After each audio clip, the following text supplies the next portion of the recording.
बलगल्लुला बिकमालिही बलगल्लुला बिकमालिही कशफ़ दुजा बिजमालिही हसन जमीओ ख़िसालिही सल्लू अलैहि व आलिही सल्लू अलैहि व आलिही। अस्सलाम वालेकुम। जुम्मे का मुबारक दिन आप सबको बहुत बहुत मुबारक हो और यकीनन आज 12 रबीउल अव्वल यानी ईद मिलादुन नबी का पुरमसरत मौका। यकीनन इस दिन की मुनासबत से एक दफ़ा फिर हमें ये एज़ाज़ हासिल हो रहा है कि एक ऐसी महफ़िल सजाई जाए जिसमें हुज़ूर अकरम सल्लल्लाहु अलैहि वसल्लम का ज़िक्र भी हो, उनकी सीरत मुबारका से मुख्तलिफ़ जो उसके पहलू हैं उसको उजागर किया जाए और आज जब हम अपने आप को मुश्किलात में घिरा पाते हैं तो कुछ हमारा आसरा भी हो। यकीनन जब हम देखते हैं दुरूद पाक की तरफ तो ये वो अमल है जो अल्लाह ताला और उसके फ़रिश्तों ने अपनाया और आलम इंसानियत को ये ताक़ीद की कि जब तुम ईमान के साथ दुरूद पाक पढ़ते हो, दुरूद और सलाम भेजते हो अल्लाह ताला के महबूब बंदे पे, तो यकीनन हमारी मुश्किलें आसान होती हैं। और आज हर शख्स अपने आप को किसी न किसी तरह से उलझनों में घिरा पाता है, मुश्किलात में घिरा पाता है। आज बिलखुसूस अगर पाकिस्तान की ही बात की जाए तो हमारे माशरे में आपको इख्लाकी पस्ती नज़र आएगी, आपको तंगदस्ती, मुश्किलें, मुफलिसी नज़र आएगी। यानी अल्लाह ताला ने जिसको नवाजा भी है वो भी परेशान है और जो जो एक देने वाला हाथ हुआ करता था यकायक उसके हालात बदले हैं और उसके लिए भी अपने ख़र्चे को, अपनी चीज़ों को चलाना मुश्किल है। हुज़ूर अकरम सल्लल्लाहु अलैहि वसल्लम की ज़िंदगी से हमें बहुत सारे असबाक मिलते हैं। जब हमें अल्लाह ताला नवाजे तो हमने सब शुक्र किस तरह अदा करना है और जब कोई इम्तिहान या आजमाइश हम पे पड़े तो हमने सब्र कैसे करना है, ये सब हमने सीरत नबवी से ही सीखा है। और आज इस मुबारक मौके पे हमने जो महफ़िल सजाई है इसमें हुज़ूर अकरम सल्लल्लाहु अलैहि वसल्लम का ज़िक्र भी होगा, मशहूर सना ख्वां, नात ख्वां हमारे साथ मौजूद हैं और आप सब की पसंदीदा नातें भी होंगी। यकीनन ये जो मौका हमें हर दफ़ा मिलता है इसमें एक ना सिर्फ साथ बैठने का, साथ सीखने का मौका मिलता है बल्कि एक तरह से जो हमारा एक रिवीजन भी हो जाता है। हर दफ़ा कुछ नया सीखने को, कोई एक नया पहलू उजागर होता है। तो इसी दुआ के साथ आज के इस प्रोग्राम का आगाज़ करते हैं। सबसे पहले जो हमारे मेहमान हैं उनसे आपका तारुफ़ कराते हैं। आज बहुत ही खूबसूरत दुरूद पाक से हमने शुरू किया सना सईद की आवाज़ में। बहुत शुक्रिया सना आपकी यहाँ पे मौजूदगी का। आप ही के साथ तशरीफ़ रखती हैं डॉक्टर फ़रहाना। बहुत शुक्रिया फ़रहाना आपा आपकी आमद का और हर दफ़ा हम आपसे बहुत कुछ सीखते हैं। आप ही के साथ तशरीफ़ रखती हैं उम्मे राहील भी। थैंक यू उम्मे आपा आपकी मौजूदगी का। अगर मैं दाएँ जानिब में देखती हूँ तो मेरे साथ मौजूद हैं ज़ैनब जो कि एक बहुत प्यारी सी आवाज़ है, पिछले रमज़ान की ट्रांसमिशन में हमारे साथ थी, आज भी हमने इनको मदऊ किया। Thank you Zainab for being here. Mrs Shah आपके साथ बैठी हैं, बहुत शुक्रिया मिसेस शाह आपकी भी आमद का।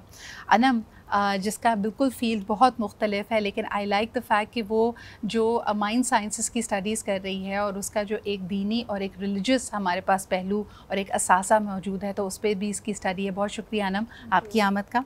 And last but definitely not the least Alia भाभी भी हमारे साथ मौजूद हैं। फ़लाही कामों में तो पेश रहती हैं लेकिन एक समाजी तज्ज़िया के जिस मुश्किलात का, जिन चैलेंजेस की हम बात कर रहे हैं उस पे इनका क्या एक ख़ास इनकी नज़र है। बहुत शुक्रिया आपकी भी आमद का। सबसे पहले अगर गुफ्तगू का आगाज़ में फ़रहाना आपा आपकी तरफ जाना चाहूँ, आपकी स्टडीज़ भी है माशाल्लाह, इस्लामिक हिस्ट्री पे आपकी अपनी रिसर्च है। आज जब हम अखलाकियात की बात करते हैं और कहते हैं कि इंसान मुश्किलों की वजह से अच्छे अखलाक को पीछे छोड़ रहा है तो हुज़ूर अकरम सल्लल्लाहु अलैहि वसल्लम और सीरत नबवी से हमें क्या सबक मिलता है इस हवाले से? बिस्मिल्लाहिर्रहमानिर्रहीम अल्हम्दुलिल्लाहि रब्बिल आलमीन वस्सलातु वस्सलामु अला रसूलिहिल करीम सय्यदिल अव्वलीन व आखिरीन मोहम्मद ख़ातमुन नबिय्यीन व अला आलिहि व अस्हाबिहि अजमईन। कुरान पाक में अल्लाह रब्बुल इज़्ज़त ने सूरह नूर में इरशाद फरमाया है कि अल्लाह रब्बुल इज़्ज़त आसमानों और ज़मीन का नूर है। और फिर इसकी तफसील अल्लाह रब्बुल इज़्ज़त ने कुरान पाक में इसी तरह बताई कि ये नूर को किस तरह से अल्लाह ताला ने वजाहत फरमाई कि ये नूर ऐसा है कि जैसे एक ताक है, ताक में एक चिराग है और चिराग जो है वो शीशे के फ़ानूस के अंदर है और वो इतना रोशन है जैसे कि सितारा और जैसे कि मोती, और वो रोशन हुआ चाहता है बरकत वाले जैतून के दरख्त से जो कि गरबी है ना शर्की है, और रोशन होने वाला है उसका तेल आग को छुए बगैर, बेशक ये नूर ही नूर है। तो गोया अल्लाह रब्बुल इज़्ज़त ने जो यहाँ पर अपना एक तारुफ़ कराया, और बहुत से उलमाए किराम कहते हैं कि इसमें एक नबूवत का भी इशारा मिलता है। तो इसमें एक समझने वाली बात यह है कि जब अल्लाह रब्बुल इज़्ज़त ने नूर की मिसाल दी, एक चिराग की मिसाल दी, और फिर उसको बताया कि उसकी किस तरह से हिफाजत की कि एक फ़ानूस है शीशे का जिसके अंदर वो चिराग है। तो जिस तरह से ये मिसाल दी गई है, इस तरह से अगर हम इसको रूहानियत की नज़र से देखें तो हमें अंदाज़ा होता है कि इंसान का दिल जो है ना वो इस फ़ानूस की तरह है कि अगर इसके ऊपर कसाफ़तें आ जाएं तो फिर जो अंदर की रोशनी है वो बाहर नहीं निकल सकती, वो मुनक्कस नहीं होती। तो इमाम गज़ाली रहमतुल्लाह अलैह कहते हैं कि इंसान के दिल के ऊपर ना बहुत सारी कसाफ़तें आ जाती हैं, जैसे कि बुग़्ज़ है, जैसे कि हसद है, और बहुत सारी ऐसी बुराइयाँ हैं जैसे गीबत है। ये वो तमाम कसाफ़तें हैं जब दिल के ऊपर छा जाती हैं, तो वो दिल जिनमें ये कसाफ़तें होती हैं, अव्वल तो वहाँ पे अल्लाह रब्बुल इज़्ज़त नहीं आते, क्योंकि दिल अल्लाह का घर है। लेकिन अल्लाह पाक उस घर में आते हैं जो पाक और साफ़ होता है, जो कसाफ़तों से बिल्कुल साफ़ होता है। तो ये तो हमें बता दिया उन्होंने कि हमें ये कसाफ़तें हैं, लेकिन फिर एक निज़ाम अल्लाह रब्बुल इज़्ज़त ने हमें बताया। अल्लाह ताला ने फ़रमाया कि मैंने तुम्हें एक ऐसा अखलाकी निज़ाम दिया है, और वो अखलाकी निज़ाम ऐसा है जो तुम्हारे दिल को, तुम्हारी रूहों को साफ़ करता है, और उसके लिए मैंने मिसाल बना के भेज दिया अपने प्यारे हबीब मोहम्मद मुस्तफ़ा सल्लल्लाहु अलैहि वसल्लम को। अब हमारे आका मोहम्मद सल्लल्लाहु अलैहि वसल्लम की अखलाक की हम बात करें कि जिन्होंने हमें ये बताया कि किस तरह से इन कसाफ़तों को दूर करना है, तो उसके बारे में भी अल्लाह रब्बुल इज़्ज़त ने पहले उनका मकाम और रुतबा बता दिया। अल्लाह रब्बुल इज़्ज़त ने बताया कि इन्नका लाअला खुल्कुल अज़ीम, कि हमने आपको अखलाक के आला मकाम पर फ़ाइज़ किया है। और फिर बंदों को बताने के लिए कहा कि लक़द काना लकुम फ़ी रसूलिल्लाहि उस्वतुन हसना, के बेशक तुम्हारे लिए इस नबी में मोहम्मद सल्लल्लाहु अलैहि वसल्लम में बेहतरीन उसवा मौजूद है कि तुम इसको इख्तियार करोगे तो तुम अपने दिल की कसाफ़तों को बिल्कुल दूर कर लोगे। अब आम तौर से हम ये समझते हैं कि जो अखलाक है वो शायद ये है कि हम सोम सलात की पाबंदी करें, हम नमाज़ें पढ़ें, हम रोज़े रखें, हम इबादत करें, लेकिन इससे हटकर जो अखलाक रसूल पाक सल्लल्लाहु अलैहि वसल्लम ने हमें दिया वो हमारा घर के अंदर भी है, घर के बाहर भी है, वो हमारी तिजारत में भी है, हमारी सियासत में भी है। यानी हमारा अंदरूनी मामलात हों, हमारे बाहर के मामलात हों, हमारा अखलाक जो है उन सब पर गालिब है। और रसूल पाक सल्लल्लाहु अलैहि वसल्लम ने अपनी ज़िंदगी में, जबकि नबूवत का इजहार भी नहीं फरमाया था, आपने अपने अखलाक से, अपने किरदार से वो तमाम मामलात करके दिखाए कि असल में अखलाक है क्या। बेशक, और जिस तरह हम कहते हैं ना कि किसी के साथ की हुई कोई नेकी, और हुज़ूर अकरम सल्लल्लाहु अलैहि वसल्लम ने ना सिर्फ नेकी करने का हुक्म दिया बल्कि कहा कि जैसे माल से, असबाब से आप लोगों की मदद करते हैं, अगर तुम्हारे पास कुछ ना भी हो तो सिर्फ मुस्कुरा देना, तबस्सुम फरमाना, ये भी सुन्नत नबवी है, और इसका भी दर्जा ऐसा ही है जैसे तुमने किसी को सदका दिया हो या उसकी मदद कर दी हो। तो हम तो मेरे ख़्याल में जहाँ लोगों को बुरा भला कहने में हमारे पास बहुत जेनरॉसिटी है, मुस्कुरा कर किसी की तारीफ़ करने में कहीं ना कहीं हमारा दिल खिंच गया।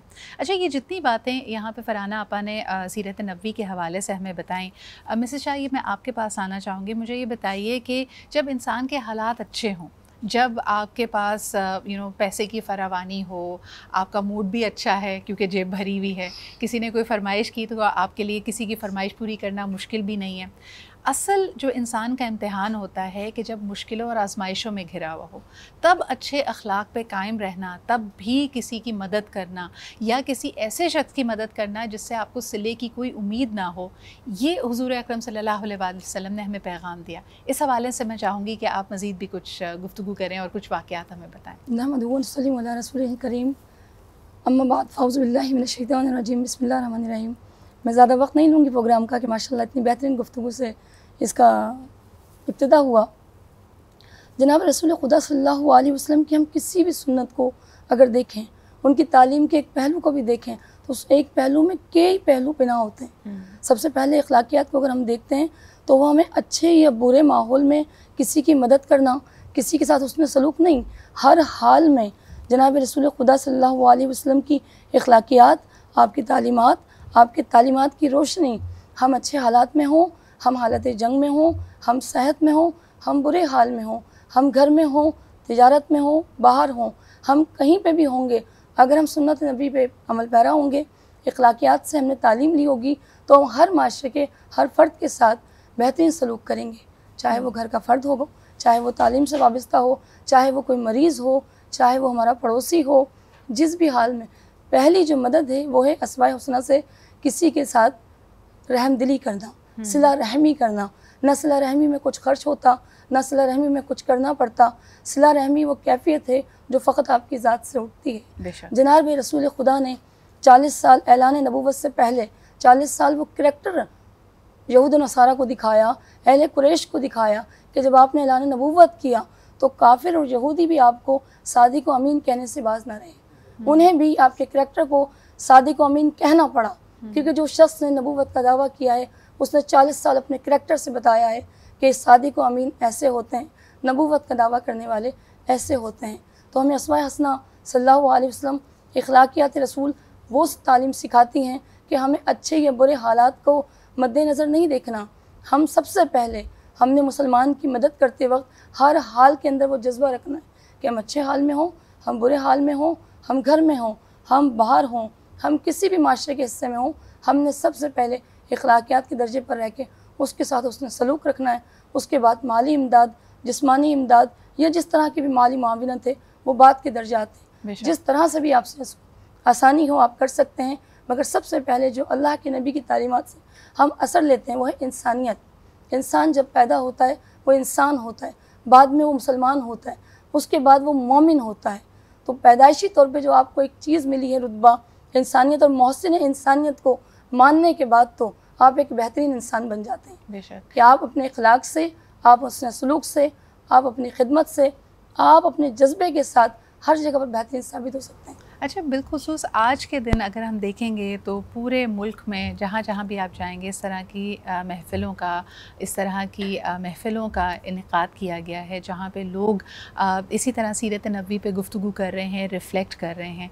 लेकिन आज के दिन को जितने हम एहतमाम से मनाते हैं और हुज़ूर अकरम सल्लल्लाहु अलैहि वसल्लम की मोहब्बत के दावेदार बनते हैं, फिर ये हमारा हक़ है और हमारा फ़र्ज़ भी है कि ज़िंदगी के हर पहलू में इन तालीमात को हम पिरोएं भी। फिर इस बात की क़ैद हो कि भाई आज हालात अच्छे हैं या आज हालात ने मुझे टेस्ट किया हुआ है, मैं आजमाइश में था। आपने अक्सर लोगों को सुना होगा कि वो जब गुस्सा करते कहते जी उस वक्त गुस्से की हालत इसलिए थी क्योंकि मैं किसी बात पे ज़िद हो गया था, या मुझे भूख लगी हुई थी, या किसी ने मेरी बात नहीं मानी थी। तो हमें हर तरह की सिचुएशंस में जिसको अपना रोल मॉडल बनाना है ये हमारे जहनों में होना चाहिए। और इस महफ़िल में यकीनन हुज़ूर अकरम सल्लल्लाहु अलैहि वसल्लम की सीरत नबी के हवाले से ज़िक्र भी हो रहा है, खूबसूरत नातों का हदिया भी पेश किया जा रहा है। और सबसे अहम बात ये कि जब हम बात करते हैं अखलाक की और आजकल की मुश्किलात की, तो इन मुश्किलात के हल के लिए जो छोटी छोटी चीज़ें हम अपनी ज़िंदगी में ला सकते हैं, जो कि हुज़ूर अकरम सल्लल्लाहु अलैहि वसल्लम की हिदायत भी हैं, उनकी तालीमात भी हैं और रहमतुल लिल आलमीन का एक हमारा दावा भी है, क्योंकि बतौर आशिक रसूल हम इस बात में बड़ी खुशी, बड़ी मसरत महसूस करते हैं कि ये चीज़ें हमारे लिए हैं। रहती दुनिया तक की हमारी जो मुश्किलात होंगी उससे निकालने के लिए हमारे पास एक कीमती असासा मौजूद है। मैं आपका गुफ्तगू वहीं से आगे बढ़ाएंगे। जैसे दुरूद पाक का यहाँ पे ज़िक्र हो रहा था, हुज़ूर अकरम सल्लल्लाहु अलैहि वसल्लम की अखलाक की बात की जा रही थी। पहले ख़वातीन अपने बच्चों को तरबियत का हिस्सा हुआ करती थी। आज ऐसा लगता है कि ये चीज़ें हमारे माशरे से कहीं खोती चली जा रही हैं। हम एजुकेशन पे फोकस करते हैं, वालिदैन दिन रात मेहनत करके बच्चों को अच्छे स्कूलों में तालीम के लिए भेज रहे हैं, लेकिन ये जो दीनी तालीमात हैं या सीरत नबी से मुताबिक छोटे छोटे वाक़यात हैं वो क्यों मिसिंग हैं, वो बच्चों को क्यों नहीं पता? सही, बिल्कुल सही बात है कि हमारी आज की माँ बहुत बिज़ी हो गई है या कहिए बहुत ज़्यादा एडवांस हो गई है, और वो समझती है कि शायद आला तालीम जो है वही बच्चे को बहुत एक अच्छा इंसान बनाएगी। बट असल में कुछ अरसे के बाद रियलाइज़ करती है कि जो असल जो चीज़ है, जो तरबियत है, उसको घर में ही करनी है। सही। और अब बहुत सी माएँ इस चीज़ को समझ रही हैं, सीख रही हैं कि ये जो दीनी तालीम है, जो पहला हिस्सा है जो बच्चा सीखता है, और उसी की वजह से जो आगे जाके वो कामयाबी की सीढ़ी चढ़ता है। और अब भी दोबारा से ये चीज़ शुरू हो गई। आप देखेंगे पहले शायद बीच में बिल्कुल हिस्सा ख़त्म हो गया था, बट अब दोबारा माएँ इस तरफ आई हैं, बल्कि माँ क्या बाप भी इसके ऊपर फोकस करते हैं कि बच्चे को उस दीनी तालीम को, जो बुनियादी दीनी तालीम है, उससे बावरब कराया जाए, उसको बताया जाए कि उसकी बेसिक्स क्या हैं जी। और उसी वजह से आप देखें जिन घरों में दीनी तालीम का एहतमाम किया जाता है वो घर ज़्यादा तरक्की भी करते हैं और खुशहाल भी हैं, और खुशियों का गहवारा जिसे कहना चाहिए। एक तरह से अगर हम देखें कि मॉडर्न साइंसेस भी कई सीरत नबी से जुड़ी जो हिदायत हैं उसको स्ट्रेंथन करती हैं। एग्जैक्टली आपका हेल्थ एंड न्यूट्रिशन से ताल्लुक़ है। आज लोग इंटरमिटेंट फास्टिंग की बात करते हैं। हुज़ूर अकरम सल्लल्लाहु अलैहि वसल्लम ने 1400 साल बरस पहले हमें ये बताया कि किस तरह आप रोज़ा रखें, जिस तरह आप अपनी खुराक को कम रखें, किस तरह अपनी ज़िंदगी को लेकर किस तरह से करनी है, वो सब चीज़ों को हम दोबारा लेके आ रहे हैं। बट ये कि हम थोड़ा सा शायद ज़्यादा एडवांस हो गए, वो दीनी का लफ्ज़ निकाल के हम माइंड साइंस पे ज़्यादा आ गए। हाँ, लेकिन चीज़ें वही फॉलो कर रहे हैं और जो उनको फॉलो कर रहे हैं वही कामयाबी के रास्ते पे चल रहे हैं। बिल्कुल। अच्छा जी, हमारी गुफ्तगू इसी तरह जारी रहेगी। बहुत छोटी छोटी चीज़ें जो हमारी ज़िंदगी का हिस्सा हैं, हमारी दीनी तालीमात का हिस्सा हैं, और किस तरह उनको, जिस तरह हमने कहा ना कि इस नीयत से अगर आप घर की सफाई करते हैं कि ये सुन्नत है, या बैठकर पानी के 2 घूंट पीते हैं ये सोचकर कि खड़े होकर पानी पीना की ममानियत है और ये सुन्नत है कि आप बैठकर 3 सांसों में पानी पिएं, तो even that is going to bring you closer to some blessings. हमारे साथ सना मौजूद हैं। सना, आपसे रिक्वेस्ट करूँगी कि खूबसूरत सी नात के साथ इस प्रोग्राम को आगे बढ़ाएं। वो जिसके लिए महफिले कौनैन सजी है, फिरदौस से बरी जिसके वसीले से बनी है, वो जिसके लिए महफिले कौनैन सजी है, फिरदौस से बरी जिसके वसीले से बनी है, वो हाशमी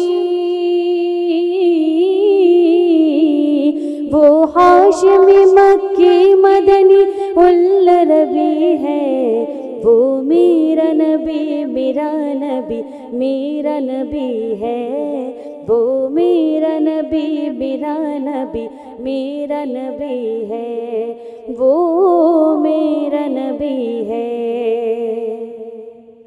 अहमद है मोहम्मद है वही ख़त्म रसूल है, मखदूम मुरब्बी है वही वाली कुल है, उन पर ही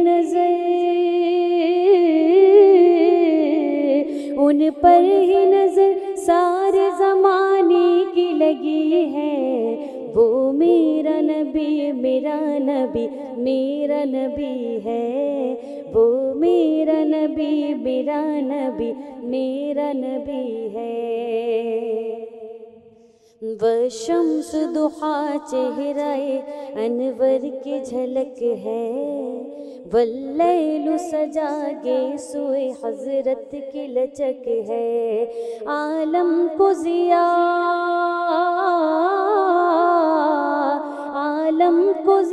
जिसके वसीले से मिली है, वो मेरा नबी मेरा नबी मेरा नबी है, वो मेरा नबी मेरा नबी मेरा नबी है। और अल्लाह का फरमान लम नशरह लका सदरक मंसूब है जिससे वरफाना लका ज़िक्रक, अल्लाह का फरमान लम नशरह लका सदरक मंसूब है जिससे वरफाना लका ज़िक्रक, जिस ज़ात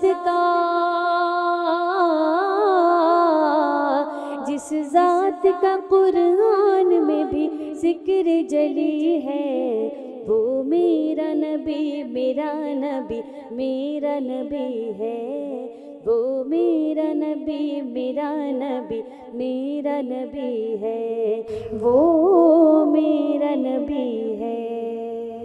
सुभान अल्लाह, बहुत ही खूबसूरत कलाम। और यकीनन जिस तरह की कहा जाता है कि तमाम समंदरों के पानी की अगर स्याही बना दी जाए और तमाम दरख्तों के कलम और कागज़ बना दिए जाएं, तब भी रहमतुल लिल आलमीन की तारीफ़ हम बयान नहीं कर सकते।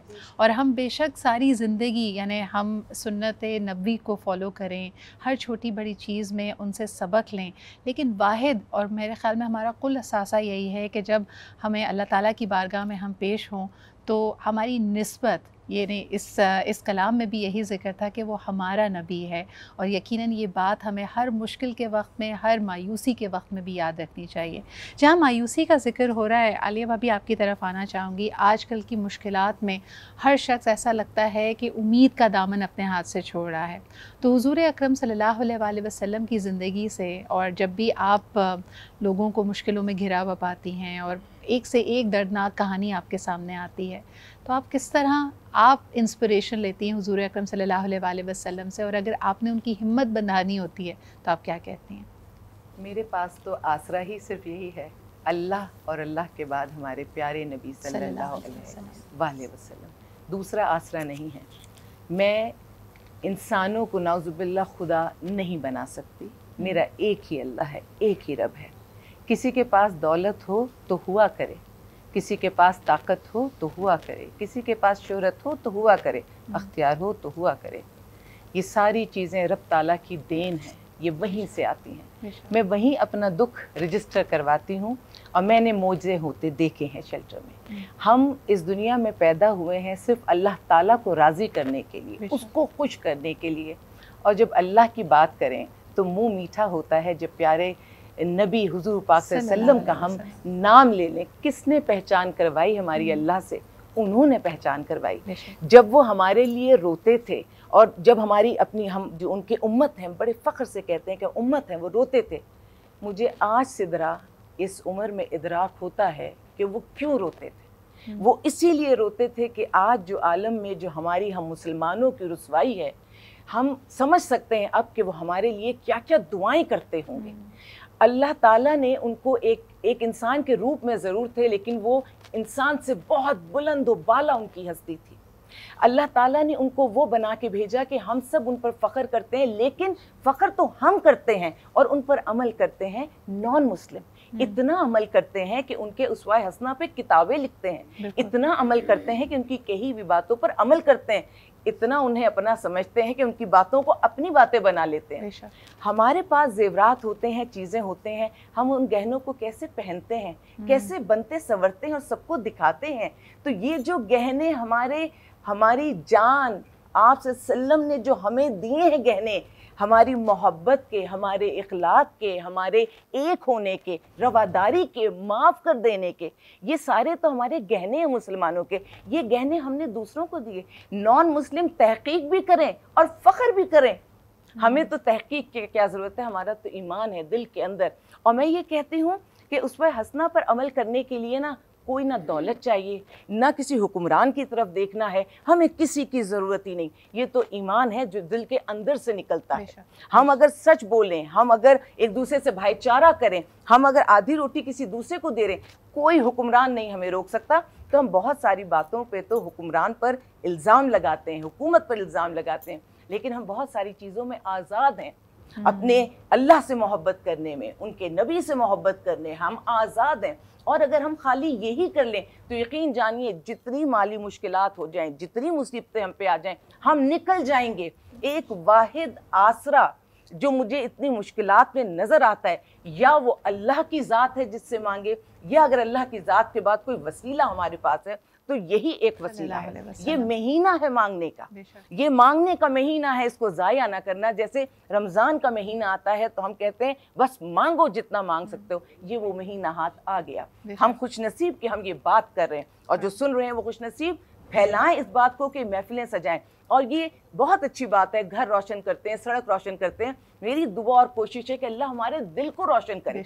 ये रोशनी अगर हमारे दिल में आ जाए तो हम बहुत सारी चीज़ों को, और दुनिया जो हमसे घबराती है ना, वो घबराती इसी बात पे है कि हम अल्लाह को मानते हैं और आखिरी पैगंबर पर हमारी जान कुर्बान, हमारी औलाद कुर्बान, हमारा माल कुर्बान, सब कुछ कुर्बान। घबराती है दुनिया, इसीलिए अगर हमें फासला करवाती है, चाहे अल्लाह से चाहे इस खूबसूरत ज़ात से, वो फासला इसीलिए करवाती है कि हमारी ताकत यही है, मत उनको पूरा होने दें।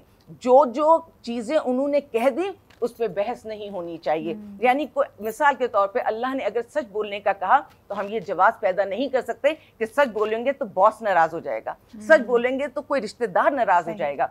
हमारे लिए अल्लाह का हुक्म सबसे अफजल है, और अगर नीयत साफ होगी तो अल्लाह इतना मेहरबान है, वो जब सबको रिस्क दे सकता है। सबसे कीमती चीज़ है जी रिस्क, इज़्ज़त, दौलत, ज़िंदगी, मौत, सब तो अल्लाह के हाथ में है। नहीं, और बेशक जिस तरह कहा जाता है कि अल्लाह ताला से एक तो हम इस्तग़फ़ार तलब करते हैं, आफ़ियत तलब करते हैं, बहुत सारे हमारे ऐसे हुकूक और फ़राइज़ हैं जिससे हम ना आशना रहते हैं, हुकूकुल अल्लाह से लेकर हुकूकुल इबाद तक कि आपके वालिदैन की तरफ आपके क्या हुकूक और फ़राइज़ हैं, आपके पड़ोसियों, आपके रिश्तेदारों की तरफ 3 रोज़ से ज़्यादा आपको अपने रिश्तेदारों से आप क़त्अ ताल्लुक़ नहीं कर सकते।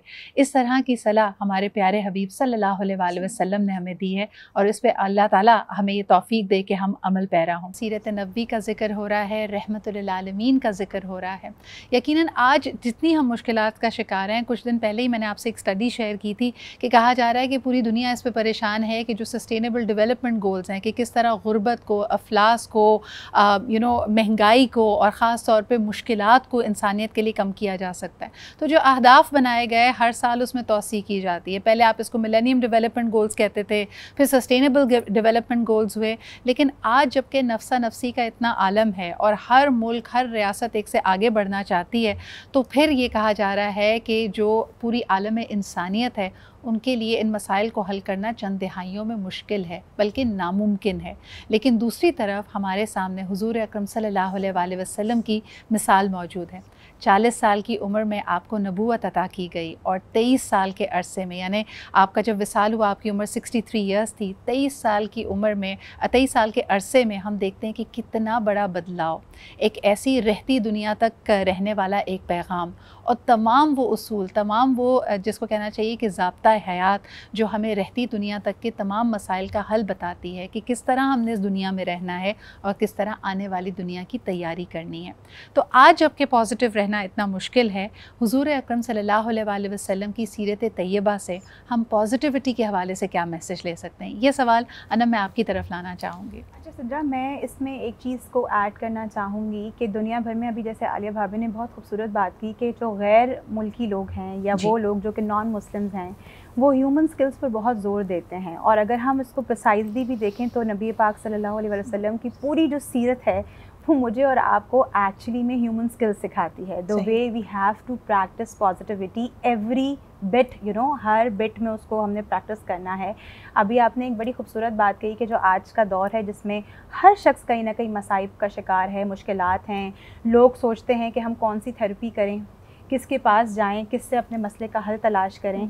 ऐसे में मुझे ऐसा लगता है कि अगर हम एक सिंपल चीज़ को अंडरस्टैंड कर लें कि प्रैक्टिस ऑफ पॉजिटिविटी एक्चुअली में क्या है, जो हमें एक्चुअली में सीरत नबवी से मिलती है या आसा सल्लम की पूरी ज़िंदगी को अगर मैं और अब देखते हैं तो उनकी ज़िंदगी में बहुत सारी हार्डशिप्स आई, लेकिन एक मैसेज जो हम जैसे आम शख्स को मिलता है जो बिल्कुल जाहिल समझता है अपने आप को दीन से, कि उन्होंने प्रैक्टिस नहीं छोड़ी।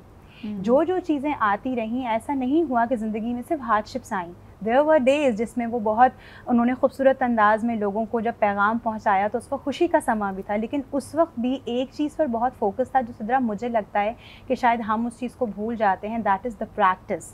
हम अपनी साइंस में भी ये कहते हैं, साइकोलॉजी भी कहती है, रिसर्चेस भी बताती हैं कि 50-50 रहेगा मामला, कभी बहुत अच्छा होगा, कभी बहुत बुरा होगा।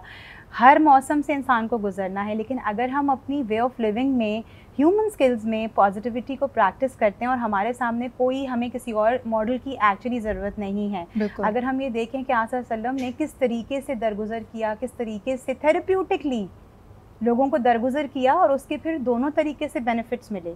उन लोगों को भी बेनिफिट मिलते हैं जो लोगों को दरगुजर कर रहे होते हैं, और at the end of the day हम जाके देखते हैं कि उनको भी बेनिफिट मिलता है जिनको दरगुजर किया गया। यानी माफ कर देना और माफ करने वाला, दोनों के लिए जो अनवार हैं वो हमारे सामने। इसमें एक छोटी सी चीज़ मैं ऐड करूंगी कि people come to us, and आजकल बहुत लोग थेरेपी की तरफ जाते हैं, काउंसलिंग की तरफ जाते हैं। जो हालात हैं, जो परेशानियाँ हैं, हर शख्स सोल्यूशन चाहता है।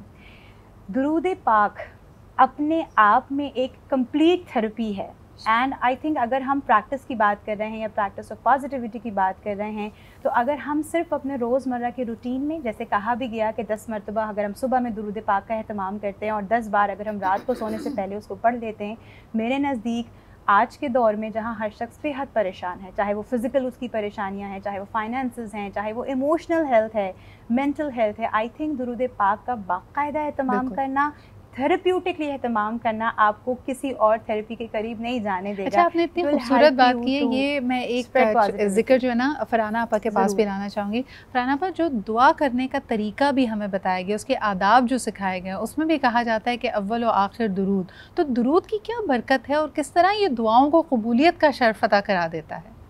दुरूद दरअसल वो इबादत है, मैं कहूँगी कि जो अल्लाह रब्बुल इज़्ज़त ने जिसके अल्फाज हमें ख़ुद सिखाए हैं कि दुरूद को कैसे पढ़ना है, और वो इसलिए सिखाए हैं कि अल्लाह ताला ये चाहते हैं कि जो उनके प्यारे हबीब मोहम्मद मुस्तफ़ा सल्लल्लाहु अलैहि वसल्लम का जो प्रोटोकॉल है ना, उसमें कोई कमी ना आ जाए, एक लफ्ज़ में भी कोई ऐसी कमी ना आए कि जो आपकी शान है, जो आपकी बुज़ुर्गी है, उसमें अल्लाह को कुछ जो है अच्छा ना लग रहा हो। तो दुरूद के आदाब भी अल्लाह ने ख़ुद बताए, अल्फाज भी अल्लाह रब्बुल इज़्ज़त ने ख़ुद बताए। और मैं समझती हूँ कि दीगर जो इबादत हैं, जैसे हम नमाज़ पढ़ते हैं या हम रोज़ा रखते हैं, हम हज करते हैं, उन तमाम इबादत के टाइमिंग्स होते हैं ना, लेकिन अल्लाह का ज़िक्र और दुरूद पाक, ये दो ऐसी इबादतें हैं जिनका कोई वक्त मुकर्रर नहीं है। आप जितना चाहें पढ़ लें और जब चाहें पढ़ लें।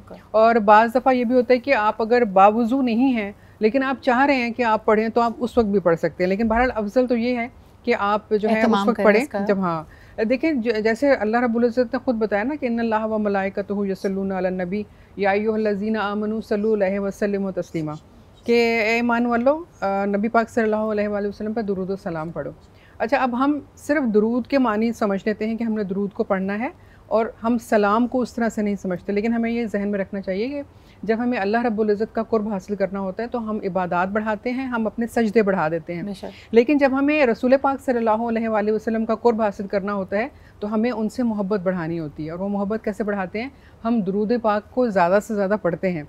दुरूद पाक पढ़ने से आपको सवाब मिलता है, लेकिन जब आप सलाम करते हैं तो आपको कुर्बत मिलती है। सुभान अल्लाह।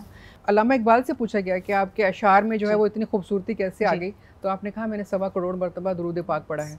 और ये उसकी बरकतें हैं कि अल्लाह ताला मुझ पर ऐसे ये चीज़ों को नाजिल कर रहा होता है कि जैसे हम कहते हैं ना कि वही आती है किसी पर, तो जो शायर होते हैं और जो अल्लाह से जिनका ताल्लुक़ मजबूत हो जाता है, तो उनका कलाम ऐसा होता है कि जैसे उन पर एक बारिद हो रहा है और वो लिखते चले जा रहे हैं, और वो खूबसूरती, वो असर, वो लफ्ज़ों का चुनाव अल्लाह की तरफ से होता है जो फिर उनको अता कर दिया जाता है। एक अच्छे आइडिया के बारे में भी जब हम कहते हैं ना कि एक अच्छी सोच, किसी को अच्छा मशवरा, अगर वो हम ना चाहें तो तुम चाह भी नहीं सकते हो। अल्लाह ताला ने बेशक ये कुरान हकीम में भी फरमाया है। और ये हमारा पहला सेगमेंट इस नशिस्त को अब हम इख्तिताम की तरफ लेके जा रहे हैं, लेकिन ज़ैनब हमारे साथ है। ज़ैनब, एक प्यारे से कलाम के साथ नए मेहमान भी हमारे साथ होंगे, देखते रहिए हमारा आज यानी ईद मिलादुन नबी स्पेशल।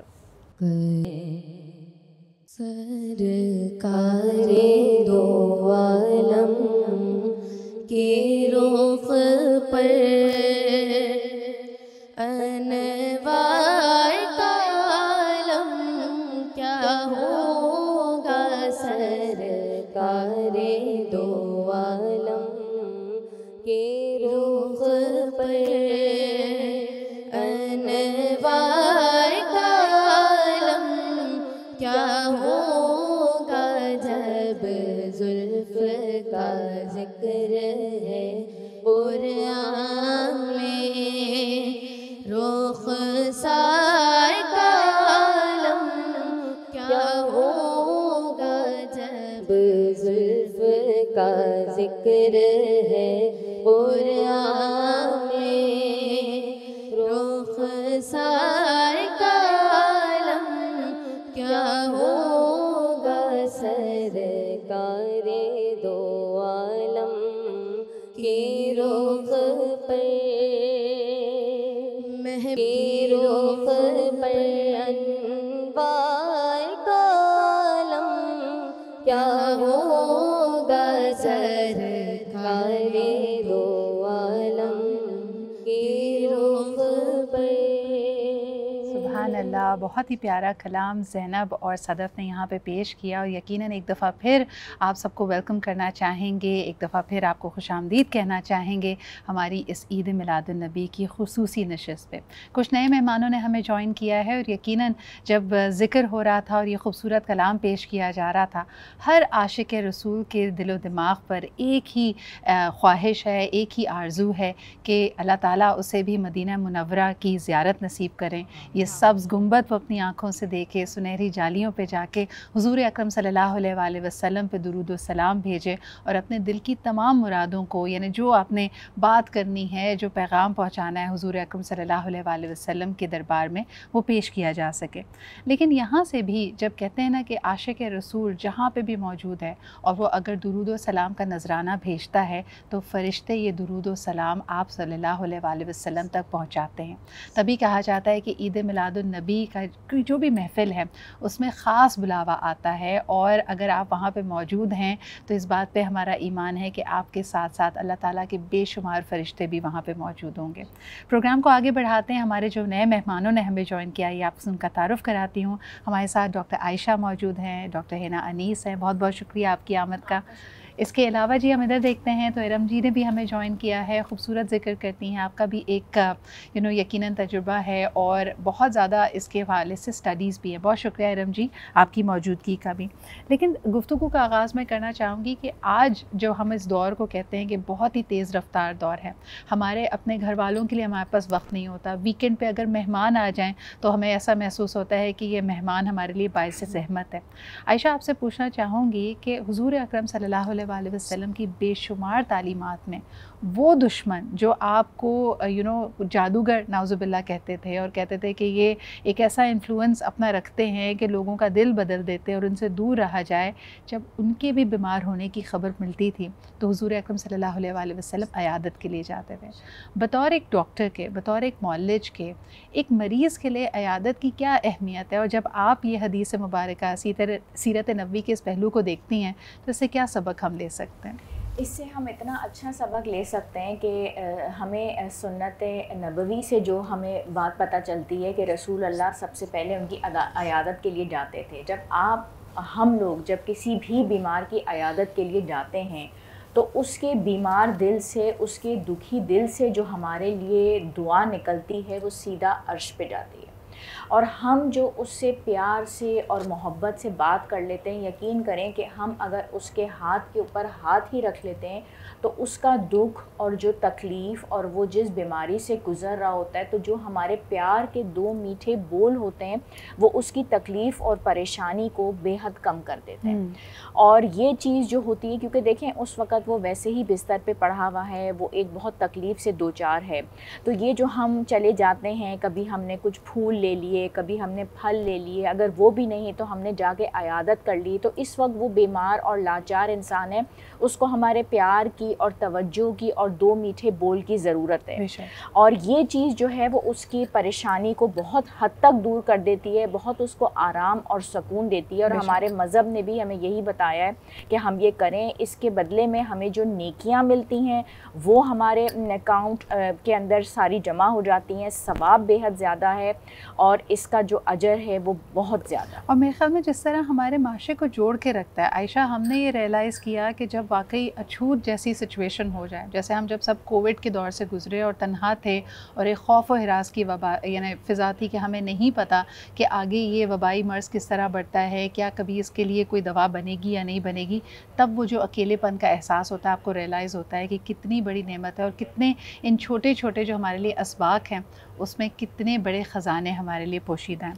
इरम जी, आपकी तरफ आना चाहूँगी। तेज़ रफ्तार दौर की बात की जाती है और साथ साथ ये भी कि बड़ी मुश्किलात हैं, मुश्किलों का एक अंबार लगा हुआ है। हुज़ूर अकरम सल्लल्लाहु अलैहि वसल्लम के विसाल के वक्त जो वसीयतें उन्होंने लोगों को की, उसमें बिलखुसूस कहा गया कि ख़वातीन का ख़्याल रखें, यानी उनके हुकूक की और उनकी तरफ जो तुम्हारे फ़राइज़ हैं उनकी पामाली ना हो।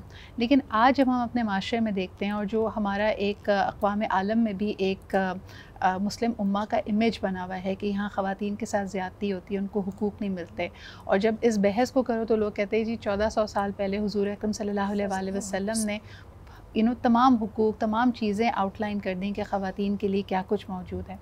ये जो हमारे अमल में और हमारी दीनी तालीमात में तज़ाद है या गैप है, इसको आप कैसे देखती हैं और कैसे इसको पूरा किया जा सकता है? औज़ुबिल्लाहिमिनश्शैतानिर्रजीम, बिस्मिल्लाहिर्रहमानिर्रहीम। सिद्रा, सबसे पहले तो आपको, तमाम देखने वालों को, आज की पूरी टीम को, आज पाकिस्तान को जश्न ईद मिलादुन नबी बहुत बहुत मुबारक हो। और आपका सवाल के जवाब देने से पहले मैं यही एक बात बताना चाहूँगी सबको कि आज जो दिन हम मना रहे हैं तो दर हकीकत आज ये खुशी का दिन है, ये ईद का दिन है ये मुसर्रतों का दिन है, तो जश्न ईद मिलादुन नबी किसी भी पैमाने पे ज़रूर मनाइए, क्योंकि तालीमात मुस्तफ़ा सल्लल्लाहु अलैहि वसल्लम को ज़िंदा करना ही हमारी ज़िंदगी की बका है। ये बात मैंने इसलिए कही कि जो सवाल अभी तुमने किया है कि देखो, सरकार अलैहिस्सलाम ने हज्जतुल विदा के मौके पर तमाम चीज़ों को बिल्कुल वाज़ेह कर दिया, सबके हुकूक सबके लिए बयान फरमा दिए। इससे पहले अपनी ज़िंदगी में भी आपने हमेशा यही फरमाया, एक हदीस का मफ़हूम है कि तुम में से बेहतरीन शख्स वो है जो अपनी बीवी के साथ अच्छा है, और तुम सब में से बेहतरीन मैं हूँ। फिर एक मर्तबा आप दर्स दे रहे थे और आपसे असहाब ने सवाल किया कि या रसूलुल्लाह सल्लल्लाहु अलैहि वसल्लम, आप सबसे ज़्यादा किससे मोहब्बत फरमाते हैं? तो आपने बरमिला उसका इजहार किया कि मैं आयशा सिद्दीक़ा रज़ी अल्लाह ताला अन्हा से मोहब्बत फरमाता हूँ।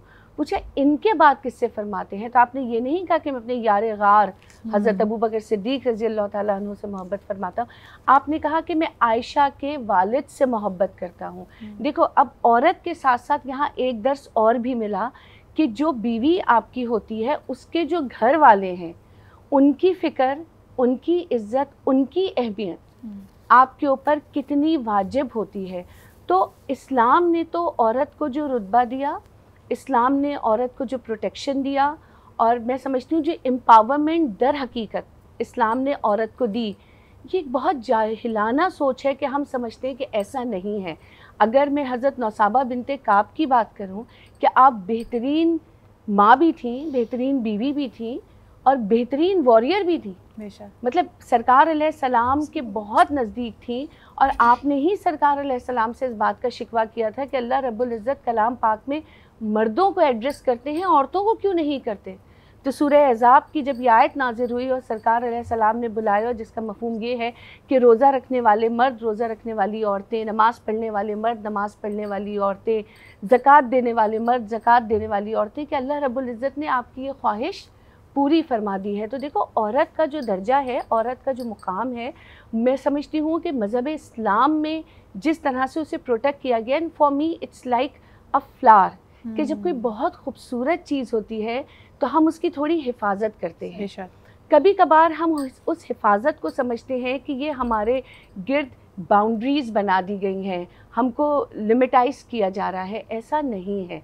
अगर आप उस खूबसूरत फूल को, उस कांच के गुलदस्ते को, जो देखने में बहुत खुशनुमा है लेकिन वो बहुत ज़रूरत है ज़िंदगी की, आप उसे सरेआम तो नहीं कर सकते। शहद हमारे घरों में होता है, देखो हम शहद को कितना टाइट बंद करके रखते हैं कि ज़रा सा भी मुंह खुला रह गया ना तो पता नहीं कहाँ कहाँ से चींटियाँ आ जाएंगी और इस शहद में लग जाएंगी और इसके अंदर भी गिर जाएंगी। तो औरत को अल्लाह ने बड़ी इज्जत दी है, बड़ा खूबसूरत बनाया है। वो बेटी के रूप में, मैं हमेशा ये बात कहती हूँ कि जब वो बीवी के रूप में आती है तो हज़रत खदीजतुल कुबरा रज़ी अल्लाह ताला अन्हा नज़र आती है। जब वो बेटी के रूप में आती है तो बीबी फातिमा ज़हरा खातून जन्नत नज़र आती है। जब वो बहन के रूप में होती है तो हज़रत ज़ैनब की शक्ल में यजीद के दरबार में खड़े होकर तन्हे तन्हा यजीद की ज़ात के परखचे उड़ा देती है।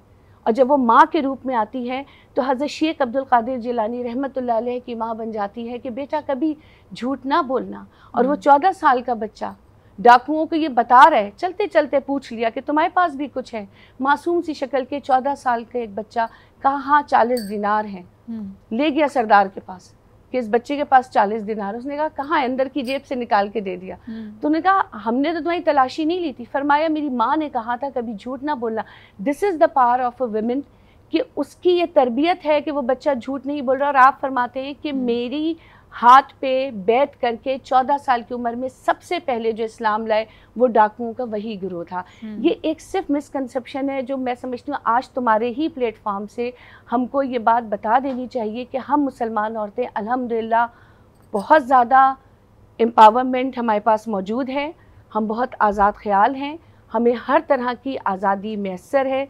मगर सिदरा ये अल्लाह का कानून है कि हर आज़ादी के साथ कुछ पाबंदियाँ मशरूत होती हैं, चाहे वो औरत हो या मर्द हो। हमें उनका ख्याल आई थिंक इट्स अ चाहिए। Beautiful message. ईद मिलादुन्नबी का पुरमसरत मौका, वो दिन जिसमें यकीनन हम महसूस करते हैं कि अल्लाह ताला की रहमतें बरस रही हैं, क्योंकि रहमतुल आलमीन की आमद है।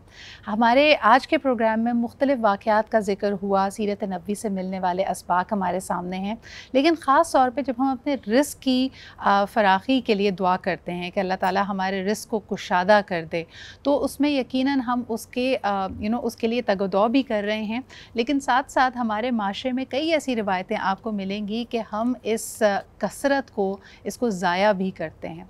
तो हमारी ग़िज़ा के हवाले से, हमारे रिस्क के हवाले से, जहाँ हमारी अल्लाह ताला से दुआ होती है कि हमारे दस्तरख़्वान को वसी कर दे, क्या हम सीखते हैं सीरत नबवी से? यकीनन जब हम मेहमान नवाज़ी करते हैं, जब दूसरों की तवाज़ो करते हैं और जो सादगी अपनी ज़िंदगी में लेके आएँ, है ना, ये सवाल मैं आपकी तरफ लेके आऊँगी कि हमारी ज़िंदगी में ऐसा लगता है कि अगर हम कहते हैं ना अल्लाह ताला हमें बहुत दे, तो फिर हम उस कसरत को कई दफ़ा नज़र आता है संभाल नहीं पा रहे, ज़िया करते हैं। सबसे पहली बात तो आज का दिन बहुत ही पुरमसरत है, जुमे का दिन, फिर ईद मिलादुन्नबी। सिदरा जैसे ही 12 रबीउल अव्वल का चाँद नज़र आता है ना, उस दिन से ही ये पूरे 12 दिन तक और पूरे महीने एक मुसर्रत का एहसास रहता है। जिस तरह रमज़ान शरीफ आते हैं तो हम सब खुश हो जाते हैं, सब एक दूसरे को मुबारकबाद देते हैं, इस माह में भी यही होता है। दिल उस वक्त जलता है कि हमारे पास अल्लाह ताला ने हमें तो रिस्क की फरहमी की भी है, लेकिन हम अपने पड़ोसी का, अपने रिश्तेदार का, अपने उन दोस्तों का जो कि सफ़ेद पोश हैं, उनका ख्याल नहीं रखते। और अगर हमारे घर में कोई इवेंट होता है तो हम उस वक्त इतना अपने पैसों की नुमाइश करते हैं कि दूसरा कहीं ना कहीं इंफीरियॉरिटी कॉम्प्लेक्स में चला जाता है। इस वक्त बहैसियत मुसलमान हमारा ये फ़र्ज़ है कि हम एक तो उस वक्त इतना ज़्यादा रिस्क की और पैसे की नुमाइश ना करें, उसके साथ साथ कहते हैं ना कि बांट के लोगों में खाएं और उन ज़रूरतमंदों की उस वक्त मदद करें जब वो मांग नहीं रहे आपसे। तो वो जो एक हम पर ये फ़र्ज़ किया गया, और अगर हम ये नहीं करते, और ख़ास कर आज के दिन जिस तरह जुलूस निकलेंगे, बेशक अपनी खुशियों को आप बाँटें, आज का इतना बाबरकत पुरमसरत दिन है, लेकिन सड़कों पे जब वो पड़ा हुआ होता है रिस्क, हमने उसको फेंका हुआ होता है, वहाँ दिल जलता है कि काश इस पैसे से हमने किसी की मदद कर दी होती, या ये जो आज ज़ाया हो रहा है वो हमने किसी को छुप के दे दिया होता है, तो उसका मन तो निकल बिल्कुल जाता। आप सही कह रही हैं। और नबूद नुमाइश जो होती है, यानी अगर अल्लाह ताला ने आपको दिया है, तो साहिब सरबत लोगों को तो ये कहा जाता है कि अगर आपने किसी की मदद करनी है तो ऐसे कीजिए कि दाएं हाथ का दिया हुआ बाएं हाथ को पता ना चले। लेकिन हम कोशिश करते हैं कि उसको एक फ़ोटो ऑप बना दिया जाए। जहाँ सिंप्लिसिटी का जिक्र हो रहा है और यकीनन सुन्नत नबवी है कि लोग शादी करें, घर आबाद करें, और उसका एक मुसम्मम तरीका बताया गया है, मसनून तरीका बताया गया है। शाज़िया, क्योंकि ये आपका शोबा भी है और आप लोगों को, ख़ानदानों को मिलाते हैं, देखते हैं। आजकल तो मटीरियलिज़म बहुत ज़्यादा है, the way we want to, कई लोगों के लिए मुश्किलात भी हैं कि अगर वो सोच भी रहे हों कि बच्चियों के फ़र्ज़ से उन्होंने उस ज़िम्मेदारी से सुबुकदोश होना है, उनके लिए मुश्किल है। तो ये हम सिंप्लिसिटी का पैगाम कैसे दे सकते हैं, और इस्लाम की रूह को और उसके एसेंस से आप कैसे समझती हैं उसको? मुझे ऐसा लगता है कि ये बात हम पूरे साल करते हैं, लेकिन सबसे अच्छा प्लेटफॉर्म इस वक्त है इस बात का करने का कि अगर आप अपने नबी की सीरत को देखते हैं तो सादगी तो सबसे पहले है। दूसरा ये है कि आप में कनात, पसंदी, तवक्कुल, ये सब ख़त्म हो गया है। शादी को लेकर स्पेशली जब हम बात करते हैं, सिर्फ लड़कियों के लिए मुश्किल नहीं हुआ है सिद्रा, लड़कों के लिए भी उतना ही मुश्किल है। अगर कोई लड़के वाले सादगी चाहते हैं तो लड़की वाले राज़ी नहीं होते, या फिर उनकी फरमाइश होती है कि बरी बहुत अच्छी होनी चाहिए, बहुत शानदार होनी चाहिए। वो जो दिखावे का एक एलिमेंट हमारे अंदर आ गया है, उसको अगर हम कर लें तो बहुत, जितनी महंगाई पाकिस्तान में इस वक्त हो गई है, इसमें एक एवरेज शादी करना जिसको आप बोलते हैं, बहुत कम फंक्शंस के साथ बहुत मुश्किल है। कर्ज़े लेके शादी करना, किसी को दिखाने के लिए शादी करना, ये तो कहीं है ही नहीं। ये हमारी माशरती, हम सब कॉन्टिनेंटल के यहाँ से हमारी सारी चीज़ें आई हैं। पहले दिन से लेके जिस वक्त कोई रिश्ते के लिए आपके घर आता है, आप इतनी ज़्यादा लवाजमात, इतनी चीज़ें कर देते हैं कि दूसरा जब कोई आ रहा होता है तो आप कहते हैं अब फिर वही ख़र्चा। तो आप वहीं से शुरुआत कीजिए, आप वहीं से ये बात दूसरे के कानों तक पहुंचा दीजिए कि हम शादी भी सिंपल तरीके से करेंगे। ना हम आपसे एक्सपेक्ट करते हैं, ना आप हमसे एक्सपेक्ट करें। वो पैसा बचा के रख लीजिए अगर आपके पास है, उससे आप दूसरे को भी, तो हिना की बात है कि कॉम्प्लेक्स में डाल रहे हैं। आप खुद तो अपनी खुशी कर रहे हैं, लेकिन जिसकी बच्ची या जो पेरेंट्स नहीं कर सकते वो बहुत प्रॉब्लम में आ जाते हैं। बिल्कुल सही बात है। तो इसके लिए तो और पेरेंट्स यही की तमाम चीज़ें, यही रिवायतें, यही हमारे तरीक़ेकार पूरे माशरे के लिए एक मेरे ख़्याल में एक ऐसा साइकिल बन जाते हैं जिससे हम निकल नहीं पाते। जबकि हुज़ूर अकरम सल्लल्लाहु अलैहि वसल्लम की तालीमात की तरफ अगर हम देखते हैं, आज पूरी दुनिया सस्टेनेबिलिटी, एनवायरमेंटल इम्पैक्ट की बात कर रही है, लेकिन हुज़ूर अकरम सल्लल्लाहु अलैहि वसल्लम ने 1400 साल पहले जो जंग के भी उसूल बताए, तो उसमें कहा गया कि जिस इलाके को तुम तस्खीर करो, जहाँ पे तुम अपनी हुकूमत कायम करो, वहाँ पे कोई बदअमनी ना फैलाओ, वहाँ के घरों को, पेड़ों को, पौधों को, खेत खलियानों को और कुओं तक को नुकसान ना पहुँचाओ। ख़ास तौर पे जो आज लोग कहते हैं कि इंसान को नेचर के साथ वन होकर रहना है, कि किस तरह हम अपने इर्द गिर्द के माहौलियात का भी ख्याल रख सकते हैं, इस पे बात करेंगे। और शजरकारी, जिसकी आज बड़ी बड़ी प्लांटेशन ड्राइव्स चलाई जाती हैं, क्या आपको पता है कि इसका भी हवाला हमें सीरत नबवी से मिलता है?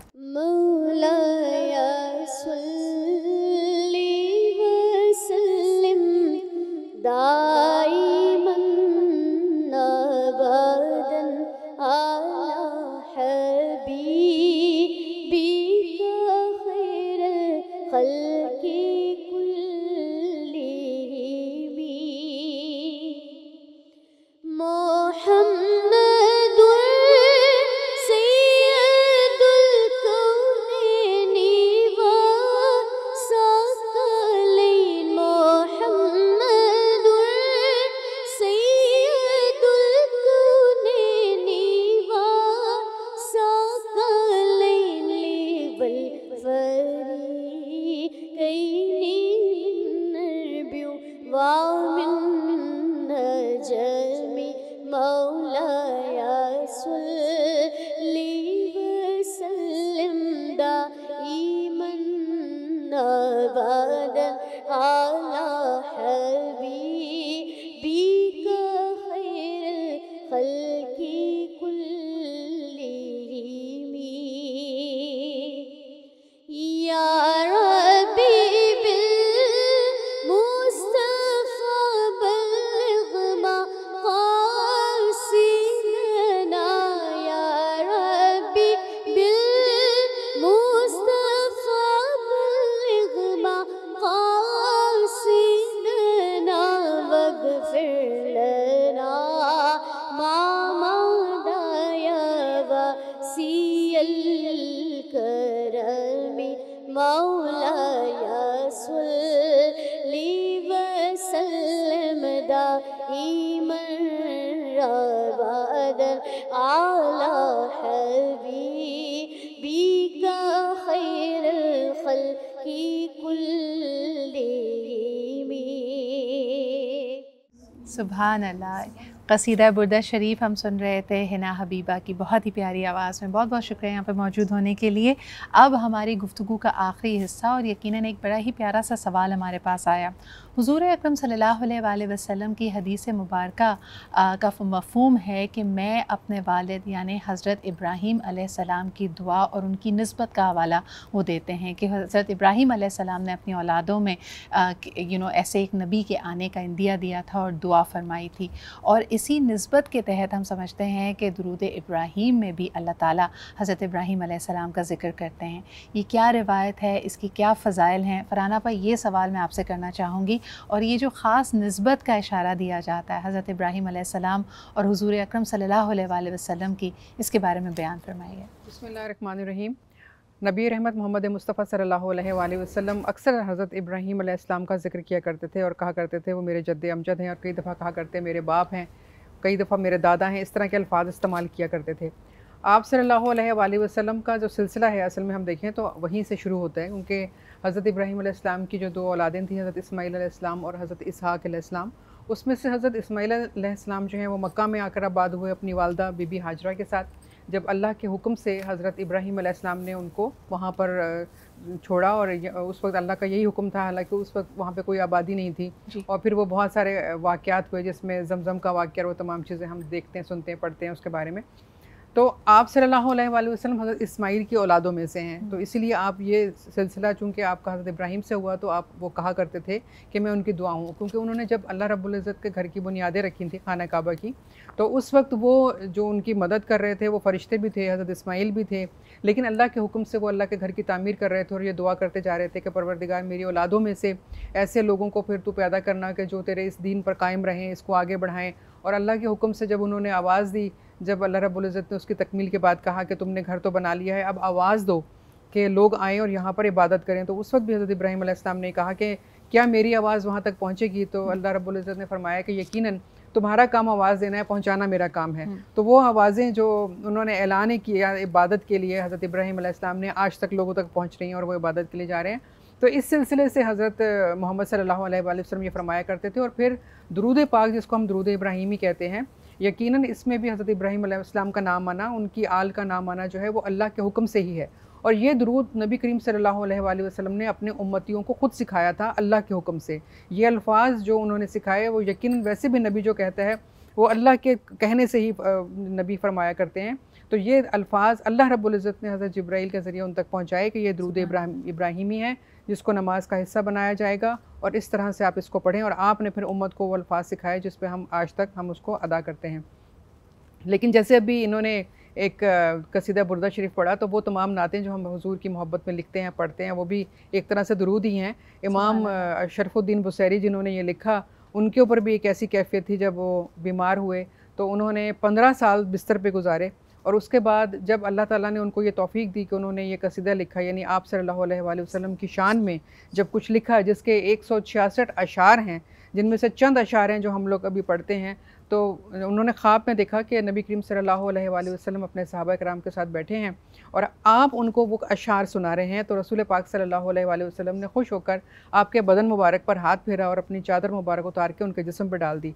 जब उनकी आँख खुली तो वो चादर उनके जिस्म पे थी और उनकी आंखों में आंसू थे, क्योंकि उस मोहब्बत से सरशार होकर जब वो उठ के बैठे तो उन्हें एहसास नहीं हुआ कि वो ठीक हो चुके हैं। यहाँ तक कि वो खड़े हो गए और उन्होंने अल्लाह का शुक्र अदा किया। फजर का वक्त था, उन्होंने मस्जिद में जाकर नमाज़ अदा की और जब नमाज़ पढ़ के वापस आ रहे थे तो पीछे से एक दरवेश ने आवाज़ दी कि शरफुद्दीन वो कसीदा तो सुना दो जो रसूल पाक सल्लल्लाहु अलैहि वसल्लम को सुना रहे थे। तो आपने पीछे मुड़ के देखा और पूछा कि तू कैसे जानता है? तो उस दरवेश ने कहा कि उस वक्त महफिल में मैं भी मौजूद था। तो ये अल्लाह वालों की बातें हैं कि जो रसूल पाक सल्लल्लाहु अलैहि वसल्लम का जिक्र करते हैं, उनके लिए लिखते हैं, उनके लिए पढ़ते हैं, तो असल में वो ज़िक्र अल्लाह ही कर रहे होते हैं, क्योंकि ये अल्लाह ही का ज़िक्र है कि जब वो महफिल सजाता है आसमानों पे रसूल पाक सल्लल्लाहु अलैहि वसल्लम के दुरूद की, तो फ़रिश्ते उसके साथ बैठते हैं और उस ज़िक्र में शरीक हो जाते हैं। इसीलिए अल्लाह ताला ने जब ये कहा कि जहाँ जहाँ ज़िक्र हो रहा हो वहाँ मैं फ़रिश्तों को भेज देता हूँ, वो उस ज़िक्र को इकट्ठा करते हैं, तो उसमें ये महफिलें भी हैं जिसमें रसूल पाक सल्लल्लाहु अलैहि वसल्लम का ज़िक्र किया जाता है, दुरूद पाक पढ़ा जाता है। और जब वो फ़रिश्ते उन तमाम इबादात को इकट्ठा करके अल्लाह रब्बुल इज़्ज़त तक पहुँचाते हैं तो अल्लाह ताला फरमाते हैं मैंने उन सबको बख्श दिया जिन्होंने इसमें शिरकत की, पढ़ा, सुना, और वो जो कि गुनाहगार थे लेकिन आकर बैठ गए थे, लेकिन मेरे हबीब का नाम मोहब्बत से सुन लिया, मैंने अपने हबीब के सदके उनको भी माफ़ कर दिया। सुभान अल्लाह। और तभी कहा जाता है कि अगर आप भी उन खुश नसीबों में शुमार किए जाते हैं कि आपको इस तरह की किसी भी महफ़िल का दावतनामा आए, तो यकीनन ये आपके लिए बायस इफ्तिखार होना चाहिए और आपके लिए आपकी दुआओं की कबूलियत का एक सिलसिला बनता है। तो यकीनन आज हमारे प्रोग्राम का वक्त यहीं पे इख्तिताम को पहुंचता है, लेकिन जैसा कि हमेशा हम चाहते हैं कि जब हम ऐसी महफ़िल सजाएं जहां अल्लाह ताला के प्यारे हबीब मोहम्मद सल्लल्लाहु अलैहि वसल्लम का ज़िक्र हो रहा हो, तो यकीनन इसका इख्तिताम हम एक इज्तिमाई दुआ के साथ करें। और तमाम देखने वाले, तमाम सुनने वालों को भी हमारा इल्तिमास यही होगा कि वो इस दुआ में शामिल हो जाएँ और अल्लाह ताला अपने प्यारे हबीब सल्लल्लाहु अलैहि वसल्लम के सदक़े में तमाम इन दुआओं को कबूलियत का दर्जा दें। तो इसी के साथ मुझे इजाज़त दीजिए और इस ख़ास दुआ के लिए हम मैडम जी आपके पास आना चाहेंगे। शुक्रिया सिद्रा। तमाम देखने वालों से गुजारिश है कि अल्लाह रब्बुल इज़्ज़त की हम्द व सना कीजिए कि जिस दुआ में अल्लाह रब्बुल इज़्ज़त की हम्द व सना की जाती है और उसके बाद दरूद शरीफ पढ़ा जाता है, वो अल्लाह की बारगाह में बड़ी मकबूल होती है। आज जुमे का दिन है और जुमे के दिन में एक साथ ऐसी ज़रूर है कि जिसमें अल्लाह दुआ कबूल करता है, तो अल्लाह करे ये वही साथ हो और आज हमारी दुआओं को हमारे रब का रंग लग जाए। बिस्मिल्लाहिर्रहमानिर्रहीम। अल्हम्दुलिल्लाहि रब्बिल आलमीन अर्रहमानिर्रहीम मालिकि यौमिद्दीन इय्याका नअबुदु व इय्याका नस्तईन इहदिनस सिरातल मुस्तकीम सिरातल लज़ीना अनअमता अलैहिम गैरिल मग़ज़ूबि अलैहिम वलद्दालिन आमीन। बिस्मिल्लाहिर्रहमानिर्रहीम। कुल हुवल्लाहु अहद अल्लाहुस समद लम यलिद वलम यूलद वलम यकुल लहू कुफुवन अहद। बिस्मिल्लाहिर्रहमानिर्रहीम। कुल हुवल्लाहु अहद अल्लाहुस समद लम यलिद वलम यूलद वलम यकुल लहू कुफुवन अहद। बिस्मिल्लाहिर्रहमानिर्रहीम। कुल हुवल्लाहु अहद अल्लाहुस समद लम यलिद वलम यूलद वलम यकुल लहू कुफुवन अहद। बिस्मिल्लाहिर्रहमानिर्रहीम। अल्लाहुम्मा सल्लि अला मुहम्मद व अला आलि मुहम्मद कमा सल्लैता अला इब्राहीम व अला आलि इब्राहीम इन्नका हमीदुम मजीद। अल्लाहुम्मा बारिक अला मुहम्मद व अला आलि मुहम्मद कमा बारकता अला इब्राहीम व अला आलि इब्राहीम इन्नका हमीदुम मजीद। सल्लल्लाहु अला नबील उम्मी व आलिहि सल्लल्लाहु अलैहि वसल्लम। सल्लल्लाहु वस्सलाम अलैका या रसूल अल्लाह। सल्लल्लाहु अला नबील उम्मी व आलिहि सल्लल्लाहु अलैहि वसल्लम। सल्लल्लाहु वस्सलाम अलैका या रसूल अल्लाह। सल्लल्लाहु अला नबील उम्मी व आलिहि सल्लल्लाहु अलैहि वसल्लम। सल्लल्लाहु वस्सलाम अलैका या रसूल अल्लाह। ए मेरे पाक परवरदिगार, मेरे माबूद बरहक, मुझे पैदा करने वाले, मुझे पालने वाले, मेरी हिफाजत करने वाले, मेरी हर दुआ सुनने वाले, मेरी पोशीदा आवाज़ों को जानने वाले, मेरे पोशीदा आंसुओं को जानने वाले, मेरी हर धड़कन के साथ मेरे सीने में धड़कने वाले मेरे पाक परवरदिगार, इस महफ़िल को अपनी बारगाह अक़दस में कबूल फरमा लीजिए और इसमें जो गलती हुई हो उसको माफ़ फरमा दीजिए। और अपने हबीब पाक के सदक़े में या अल्लाह, इस महफ़िल के सदक़े में माबूद बरहक, आज अहले महफ़िल की, जितने हमारे नाज़रीन हैं उनकी और अहले पाकिस्तान की हर परेशानी को दूर कर दे। मेरे मौला, हम बड़े गुनाहगार हैं, मेरे पाक परवरदिगार, हम बड़े ख़ताकार हैं, हम बहुत परेशान हैं।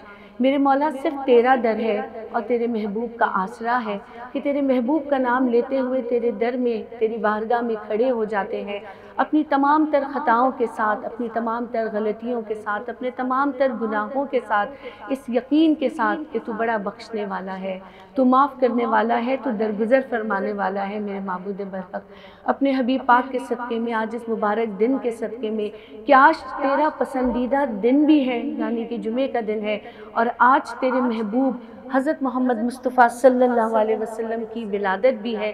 तो मेरे मौला, इन दोनों खुशियों के सदक़े में, अपने हबीब पाक के सदक़े में हमारे तमाम गुनाहों को बख्श दीजिए, हमारी बेहतरीन मग़फ़िरत फरमा दीजिए, हमें नेकोकारों में शामिल कर दीजिए। जो गुनाह, जो गलतियाँ हमसे सरज़द हो चुकी हैं उन पे हमें माफ़ी अता फ़रमा दे।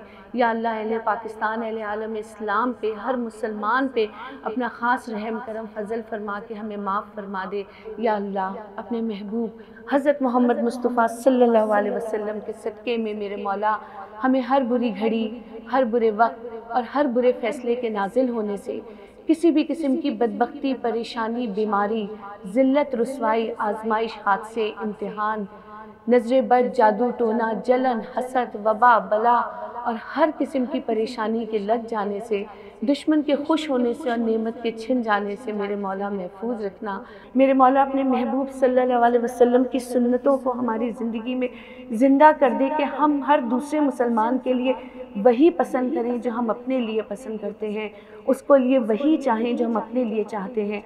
कि सरकार अलैहिस्सलाम की सखावत के चंद छींटे हमारी ज़िंदगी में डाल दे कि इस पाकिस्तान में, अहले आलम इस्लाम में कोई भूखा ना सोए। या अल्लाह, कोई परेशानी की वजह से ख़ुदकुशी ना करे। मेरे मौला, तो अपने हबीब पाक के सदक़े में हमारे इन फैले हुए हाथों को, हमारे इन खाली दामनों को मेरे मौला देख, हम पे नज़र करम फरमा, हम पे रहम करम फ़ज़ल फरमा दे। और अपने महबूब हज़रत मोहम्मद मुस्तफ़ा सल्लल्लाहु अलैहि वसल्लम के सदक़े में या अल्लाह, आज इस जुमे के मुबारक दिन के सदक़े में या अल्लाह, इस मुबारक विलादत के सदक़े में, कि मेरे मौला, तो अपने महबूब से कहता है कि मोहम्मद, आप पैदा ना होते तो हम ज़मीन और आसमां कायम ना करते। तो आज उसी महबूब के सदक़े में, इसी ज़मीन और आसमां कायम करने के सदक़े में मेरे मौला, हमारी दुआ, मुरादों, मन्नतों को शर्फ़ क़बूलियत अता फ़रमा दे और हम पे अपना ख़ास रहम करम फरमा के हमें नेकोकारों में शामिल फरमा दे। और हमें ऐसा बना दे कि क़यामत के दिन पाक परवरदिगार सरकार अलैहिस्सलाम जब हौज़े कौसर का पानी पिलाएं तो उन पानी पीने वालों में हम खुशकिस्मत लोग भी शामिल हों जो क़यामत की उस गर्मी में सरकार अलैहिस्सलाम के हाथों से पानी पी सके। और हमको तो बख्श दे और हम पे रहम करम फ़ज़ल फरमा दे और हमारी दुआ, मुरादों, मन्नतों को शर्फ़ क़बूलियत अता फ़रमा दे और हमें अपनी मोहब्बत का रंग लगा दे ताकि हम तेरे बंदों के लिए कारामद और मुफीद बन जाएँ। कि तू ही हर दिल की दुआ सुनता है, कि आज तू हर दिल की दुआ सुन के या अल्लाह आम अता फरमा दे अपने हबीब पाक के सदक़े में।